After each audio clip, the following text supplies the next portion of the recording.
Moi, personnellement, j'ai très mal vécu l'été dernier, parce qu'effectivement, un peu perdu.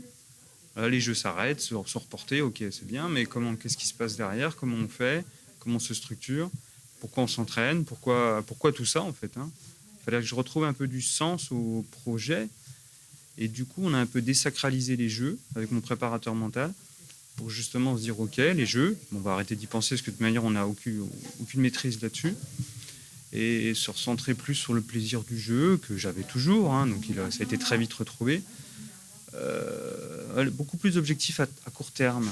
C'est de maîtriser, voilà, une grosse préparation physique parce que j'en avais énormément besoin. On a eu beaucoup de temps pour s'entraîner, que ce soit physiquement et puis même sur l'eau, hein, on avait quand même le droit d'aller naviguer. Depuis ces derniers mois, on a quand même des régates et des stages, donc pour l'instant on profite sur l'eau et puis on fait avec ce qu'on a, hein. J'ai la chance, mes amis m'envient parce que je peux toujours m'entraîner tous les jours et j'en suis très contente. Moi, je me sens très mal pour les gens qui ne peuvent pas faire de sport en ce moment.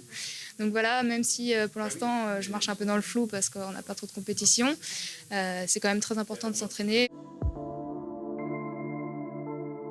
Pour l'instant, les prochaines régates, c'est toujours pas, à part d'ici le mois de septembre, on sait qu'il y a les championnats du monde qui pour l'instant sont maintenus. Ça sera au Lec de Garde en Italie. Mais après, on a le Tour de France Voile qui pour l'instant, on ne sait pas encore quand est-ce que ça pourrait avoir lieu et d'autres régates où on attend encore les confirmations de dates. On a quelques dates qui arrivent, mais elles sont tenues par quelques bouts de fil. Donc on ne sait pas trop. Il y a quelques compétitions en mars là, mais bon, là, on pense qu'elles vont être annulées. C'est presque sûr, surtout qu'elles sont à l'étranger. Mais voilà, je tiens à faire les compétitions nationales, au moins internationales, parce que j'avais commencé mon parcours de compétition internationale et elles ont été interrompues par le Covid. Donc si ça pouvait se faire en fin d'année, ça serait top. Les Jeux de Tokyo sont normalement maintenus, en tout cas on a beaucoup d'informations dans ce sens-là.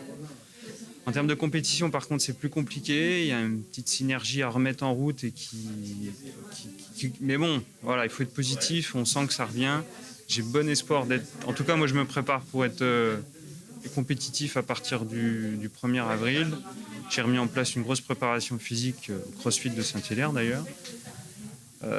Voilà, beaucoup d'entraînement, beaucoup d'engagement dans l'idée de reprendre le plus efficacement possible.